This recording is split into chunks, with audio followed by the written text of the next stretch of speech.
Thank you very much. Thank you, Mr. Minister.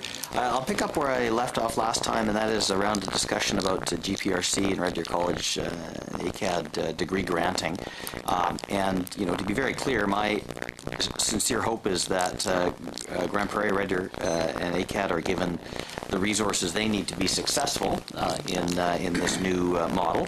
I'm supportive of the new model, but to do that, they need the resources. So I guess my question again to you is, will they receive net new funding to support their four-year programs, or is this, does the pie remain the same, it's just sliced up differently?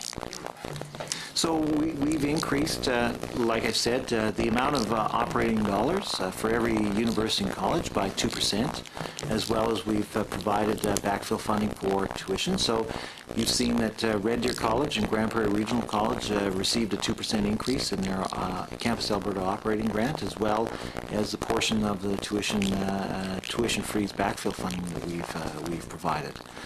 Right now, neither Grande Prairie nor Red Deer College have come forward with any degree proposals. We expect to receive those in the future, and we'll certainly give consideration to the programs and what resources they'll need to deliver on those programs. But it's up to Red Deer College and Grande Prairie Regional College to manage their budget, and certainly the Campus Alberta operating grant increases are a significant provision of resources to allow them to fulfill their goals and mandates. And it's important to remember that ACAD already grants university degrees, primarily grants university degrees, and so the change in the name to university more properly reflects the role that they're already filling in the higher education system. Thank you. That's a helpful clarification. I just find it curious that you've moved in the direction of allowing degree granting at the GPRC and Red Deer College without having done any analysis about what the costs might be. Have you done any analysis about what the cost might be in the future? Well, we can speculate on what the cost might be. You know, if Red Deer College wanted to offer an engineering or medical program, of course the cost would be much higher than if they wanted to offer a degree in English or history, right? We don't know yet what Red Deer College and Grande Prairie Regional College intend to offer as far as degrees, so we'll be in a much better position to have an estimate of what their costs are once they bring some degree proposals forward for our consideration. So in discussions with them, you've never asked them what their intentions are? You just sort of blank, just sure you'd want to, they haven't come to you with a sort of a general idea of saying, we'd like to do these things in these areas? It seems unlikely that they would do medicine or law or engineering, given their focus. It just seems incredibly odd that you wouldn't have asked these questions and have no idea what the costs may be or how those costs are to be funded. Again, I want to be very clear that I'm in no way against the status that they have been granted or in enabling Albertans in those parts of the province to access that level of education closer to home. Those are very good things. But if that's going to happen, what is the fiscal impact on your department? So there are a large number of variables that would impact the cost of delivering a degree at Red Deer College or Grande Prairie Regional College. Certainly the type of program, like I said, the number of students that they intend to serve, all of those things would impact the total cost. We're not in a position really to make an estimate of the costs, and certainly in Budget 2018 we don't anticipate, we know that Red Deer College and Grande Prairie Regional College won't be in a position to offer degree programs, so those costs aren't reflected in this budget, other than to say that they have a 2% increase in their operating grant and tuition and backfill. Okay.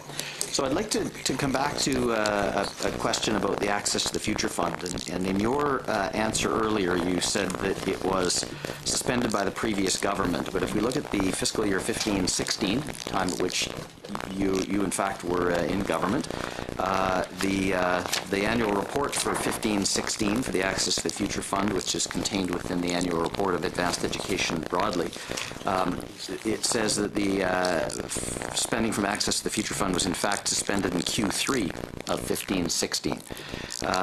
So my question for you is, why is is your ministry, and then if we look at the annual report for 16-17, it also indicates that payments have been suspended from access to the future funds. So we have $56,400,000 available within that fund, and the purpose of that fund is to attract matching donations from private donors.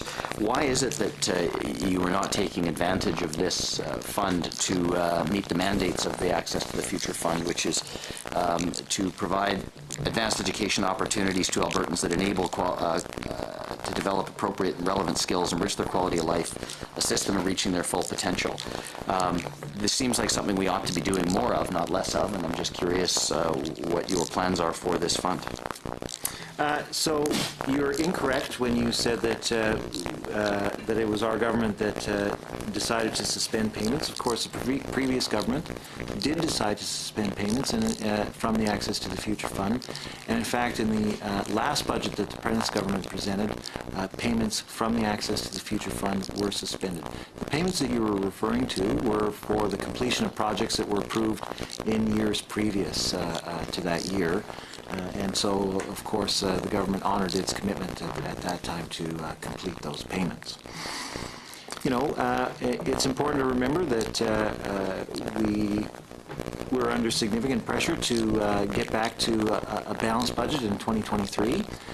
We can't spend all of our, we can't spend on every program and priority that's presented to us. We have to make choices.